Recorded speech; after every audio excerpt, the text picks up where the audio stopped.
আমি মিঠু, তোমাদের সামনে চলে এলাম একটা রান্না নিয়ে। আজকে দেখো বাগদা চিংড়ি এনেছে, আমি বাগদা চিংড়ি মাছের কালিয়া করব। আর এটা রান্না করতে কি কি লাগবে দেখো। আলু কেটে রেখেছি, টমেটো, পেঁয়াজ কুচি, কাঁচা লঙ্কা চেরা, জিরে আর তেজপাতাটা ফোড়ন দেবো, আর হচ্ছে জিরে ধনে আর গরম মশলার গুঁড়ো পেস্ট করা আছে, আর এখানে জিরে আর আদাটা গ্রেট করা আছে। তো কড়াইতে তেল গরম করা হয়ে গেছে, এবার আমি মাছগুলো দিয়ে দেবো। এবার মাছগুলো দিচ্ছি।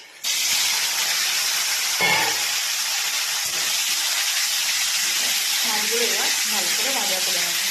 এই বাগদা চিংড়ি মাছের টেস্টটি সম্পূর্ণ আলাদা। মাছটা খেতে বেশ সুন্দর মিষ্টি মিষ্টি লাগে।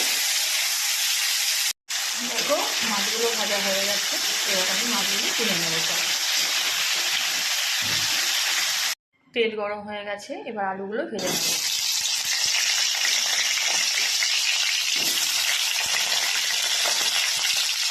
লবণ, হলুদ, এবার এগুলোকে ভালো করে লাল লাল করে ভেজে নেব। আলু ভাজা হয়ে গেছে, এবার আমি আলুগুলোকে তুলে নেব। কড়াইতে জিরে আর তেজপাতা ফোড়ন দেব।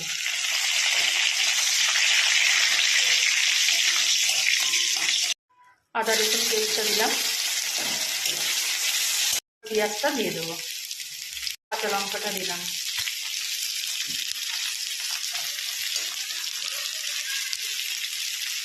একটু অল্প করে লবণ দিলাম।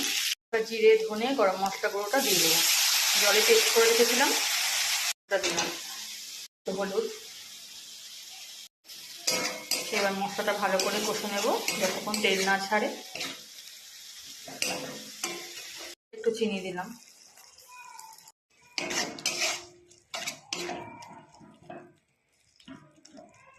একটু সময় লাগবে, কারণ টমেটোটা একটু সেদ্ধ হবে, হলেই মশলা থেকে তেল ছেড়ে যাবে। দেখো মশলা থেকে তেল ছেড়ে গেছে, এবার ভেজে রাখা চিংড়িটা আর আলুটা দিয়ে দেবো। আর ভালো করে কষে নেব। চিংড়ি মাছের কালিয়া খেতে নিশ্চয়ই সবারই খুব ভালো লাগে। দেখো এবার একটু পরে আমি জল দিয়ে দেবো।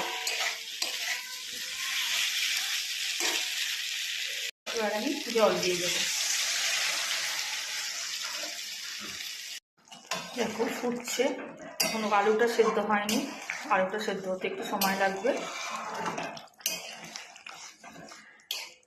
রেডি হয়ে গেছে চিংড়ি মাছের কালিয়া। ভালো লাগলে লাইক কমেন্ট ও শেয়ার করে দেবে। দেখো কালারটা কেমন লাগছে।